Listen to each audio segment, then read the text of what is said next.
আসসালামু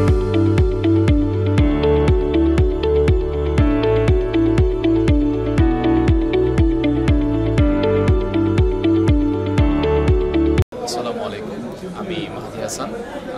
আমি কোলাজেন বাংলাদেশের একজন ম্যানেজিং ডিরেক্টর হিসেবে আছি, আর চামড়া ব্যবসার সাথে জড়িত আছি আজকে প্রায় 6 বছরের মতো। আসলে আমরা এখানে বাংলাদেশের যেই র হাইটসটা আছে সেটাকে রিপ্রেজেন্ট করছি। সেই র থেকে শুরু করে ফিনিশ পর্যন্ত আমরা চামড়াটাকে করে থাকি। আর আমি নিজেও একজন পেশায় একজন লেদার ইঞ্জিনিয়ার। আমি ঢাকা ইউনিভার্সিটি থেকে বিএসসি করেছি লেদার ইঞ্জিনিয়ারিংয়ের উপরে। এরপরে হচ্ছে কি আমি এই ব্যবসার সাথে সংশ্লিষ্ট আছি। প্রায় 13-14 বছর যাবত এই লাইনে কাজ করছি এবং এরপরে নিজের ব্যবসাতে এখন নিজের প্রতিষ্ঠানটা দেখছি। আর আমরা যেটা করছি হচ্ছে বাংলাদেশের র হাইটসটা বাইরে তো অনেক পপুলার এবং এটা একটা অনেক সম্ভাবনাময় একটি খাত। এখানে আমরা ফিনিশ যে লেদার, এটা দিয়ে যে গুডসটা হচ্ছে বাইরের দেশে, ইউরোপ বলেন, আপনার বাইরের বিভিন্ন চায়না বলেন, ইটালি বলেন, জাপান বলেন, এই ধরনের দেশগুলোতে আমাদের যে চামড়ার যে গুণগত মান সেটা ঠিক রেখে আমরা হচ্ছে এইগুলোকে এক্সপোর্টের দিকে যাচ্ছি। আর এই সম্ভাবনায় খাতটা থেকে আরও বেশ কিছু সাফল্য আসার জন্য আমরা চেষ্টা করছি যে কীভাবে এটাকে আরও অত্যাধুনিকভাবে মডার্নাইজ করা যায়, এটা টেকনিক্যালি আরও কতটা ইমপ্রুভমেন্ট করা যায়, সেই ব্যাপারগুলো নিয়ে আমরা টেকনিক্যাল সাপোর্ট এবং ইচ অ্যান্ড এভরিথিং আমরা চেষ্টা করছি।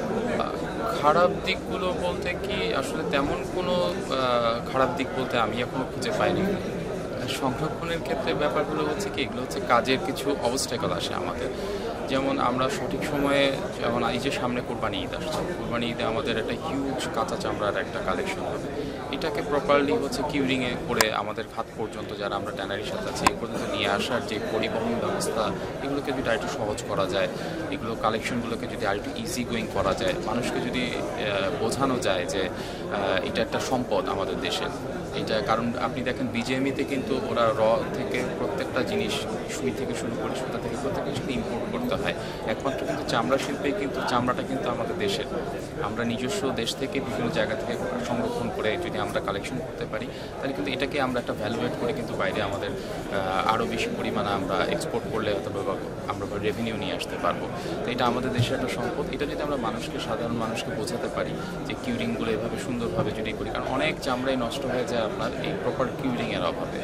হ্যাঁ, এই জ্ঞানটা হয়তো বা অনেকে নেই, অনেকে চামড়া ফেলেও দেয়, এরকম শুনছি বা আপনাদের মিডিয়ার মাধ্যমে আমাদের কাছে খবর আসছে, তখন এটা আমাদের কাছে আসলে খারাপ লাগে। কারণ আমরা এই পেশার সাথে আছি, এইটা একটা সম্পদটাকে আমরা যদি পরিণত করে না উঠতে পারি বাংলাদেশের জন্য, তাহলে তো আসলে লাভ হলো না, তাই না?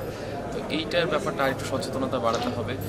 আর বাদ বাকি যেটা আছে, যেমন কেমিক্যালসে যারা এই বর্তমানে যে ডলারের যেই ঊর্ধ্বগতি, এটা কারণে আমাদের কাছে কেমিক্যালসগুলো আসছে অনেক অনেক বেশি প্রাইসে, যেটা আমাদের আগে আসতো অনেক কম প্রাইসে। এখন ডলার রেট বেড়ে যাওয়ার কারণে, বিভিন্ন সার্বিক বিশ্ব অর্থনীতির ঝামেলার কারণে এখন দেখা গেছে এগুলো আমাদের কাছে সহজলভ্যভাবে আসছে না।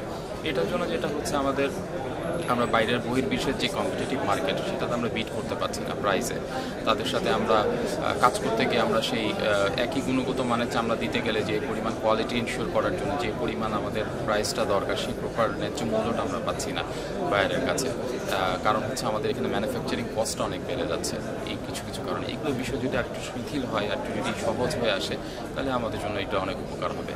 আরেকটা যেটা হচ্ছে মানে মূল বিষয়, সেটা হচ্ছে যে আমাদের LWG সার্টিফিকেশনের জন্য যেই প্রতিবন্ধকতাগুলো আছে, যে CETP বলেন বা আদার্স যে কমপ্লায়েন্স যে ফ্যাক্টরসগুলো আছে, এগুলোকে আরেকটু সচেতনতা বাড়ানো এবং এগুলোর ব্যাপারে আরও সহজলভ্য করলে আমাদের জন্য উপকার হয়। তাহলে হচ্ছে আমরা ইউরোপিয়ান যে বিগ একটা মার্কেট আছে, সেখানে আমরা কাজ করতে সহজ করতে পারি।